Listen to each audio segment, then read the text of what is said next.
नमस्कार, मैं हूं प्रभु चावला और सीधी बात में आज बारी है विश्व हिंदू परिषद के अंतर्राष्ट्रीय अध्यक्ष अशोक सिंघल की। अशोक जी, आपका बहुत बहुत स्वागत है। धन्यवाद। आप बड़े टेंस होंगे, बड़ा क्योंकि आपके बहुत बड़ी जिम्मेवारी की जजमेंट आने वाली है। मंगलवार को आ जाएगी जजमेंट, तो ये लगता है जजमेंट ठीक है ना देश के लिए? जजमेंट होना ही चाहिए। अशोक सिंघल जी भी जजमेंट आने के फेवर में आनी चाहिए। आनी चाहिए। फिर उसके बाद आप उसको मानेंगे भी या अपील करेंगे? जो भी होगा वो तो आएगा, तो उसके बाद देखेंगे क्या करना है, क्योंकि उसके बाद भी ऑप्शंस खुले हुए हैं हमारे साथ। नहीं, आपके सामने लीगल ऑप्शन खुले हुए हैं ना? लीगल ऑप्शंस खुले हुए, तो आंदोलन का ऑप्शन तो नहीं है ना? नहीं, आंदोलन का भी प्रश्न नहीं है। अभी संतों का सम्मेलन किया, हमारे संतों ने अभी किसी प्रकार के आंदोलन का विचार किया ही नहीं है सब। तो जो बैठक तो जब कोई विषय आएगा तब देखेंगे वो लोग।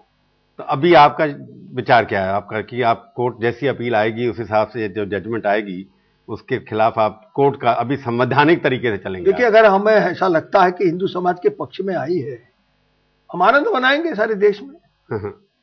और अगर ऐसा लगता है कि नहीं, हमारे विरोध में आया है, तो फिर अपना विरोध जिस प्रकार से हमारे संत मानते हैं, चाहते हैं, वैसा विरोध पूरे भारत में प्रकट करेंगे। मगर हम सब करेंगे जिससे कि इस देश की शांति व्यवस्था भंग न हो। क्योंकि विश्व हिंदू परिषद तो पार्टी है नहीं इस केस के अंदर। विश्व हिंदू परिषद पार्टी नहीं है, तो जो लोग पार्टी हैं उन्हीं का फैसला उन्हीं के ऊपर छोड़ना चाहिए ना, वो माने या ना माने। देखिए, आप कैसे बीच में आ जाते हैं? राम जन्मभूमि न्यास, विश्व हिंदू परिषद, हिंदू समाज, इस नाम से केस नहीं चल रहा है।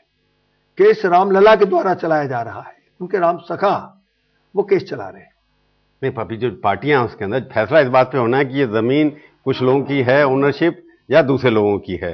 तो उसके बाद तो आपका सवाल तो बाद में आता है कि जो आदमी अगर जीत जाएगा ओनरशिप, उसके बाद वो आपको कुछ दे या नहीं दे, तो उसके ऊपर है ना। फिर देखिए, रामलला की ओनरशिप है, ये स्टैब्लिश होना है। रामलला की या जो लोग वहां के मालिक? रामलला की ओर से केस किया गया है। केस रामलला की ओर से किया गया है। रामलला चाहते हैं कि वहां एक भव्य मंदिर बने, उनकी सेवा पूजा वहां हो रही है, वो चाहते हैं कि वहां पर एक भव्य मंदिर है। वो एक परपिचुअल माइनर है। इस परपिचुअल माइनर के नाते से वो स्वयं केस नहीं कर सकते, इसलिए उनके सखा ने केस किया हुआ है। और इसलिए जो कुछ भी निर्णय आएगा उनके पक्ष में आएगा या उनके विपक्ष में आएगा। उनके पक्ष में आता है तो हम मानेंगे कि हिंदू समाज के पक्ष में हुआ। नहीं, जुडिशरी की हिंदू या मुसलमान देख के बात नहीं करते, जुडिशरी कानून के हिसाब से चलती है। देश की न्यायपालिका में भारतवासियों का विश्वास है कि ये न्यायपालिका 61 साल में अगर फैसला देने वाली है तो कानून की दृष्टि से, इतिहास की दृष्टि से, फैक्ट्स की दृष्टि से करेगी, तो उसको तो मानना ही चाहिए सब लोगों को। अगर देश की न्यायपालिका करना चाहिए, इसमें तो कोई शक ही नहीं है।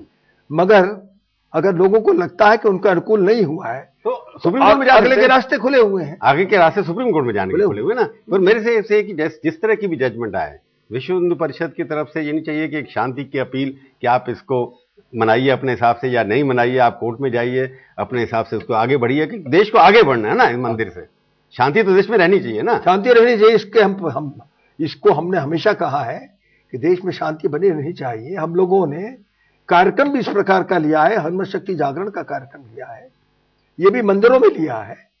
और पूरे देश के गांव के मंदिर हैं, हमारे शहरों के मंदिर, 4 महीने का एक कार्यक्रम है और दसियों करोड़ लोग।